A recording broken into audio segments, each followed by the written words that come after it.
This is a doorway chest stretch. So a simple one, but I often see that there's a few ways to tune it up, make it a little bit better. So I got a doorway just in my office here. There's two ways we can stretch this, one arm or two arm.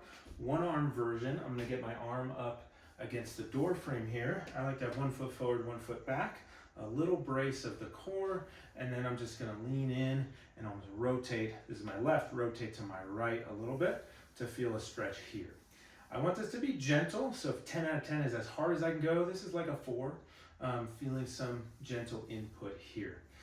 Some technique cues to make sure we're getting a nice stretch and nothing uncomfortable is a light brace of the core. Otherwise, I'm just gonna arch my low back. So a little brace here so that way I don't feel anything in my low back.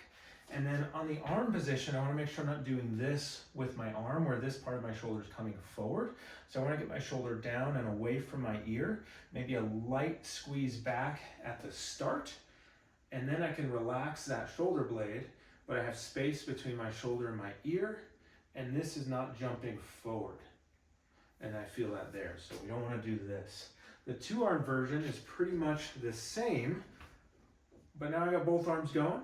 But the same cues, bracing through the core, arms are up and I'm not coming here. I wanna make sure I'm out of my shoulders are out of my ears, so get your shoulder blades down. So getting away from the ears, maybe a light squeeze, opening through the chest with a little bit of engagement, and then I can walk through, and then just take a few deep breaths while we're there.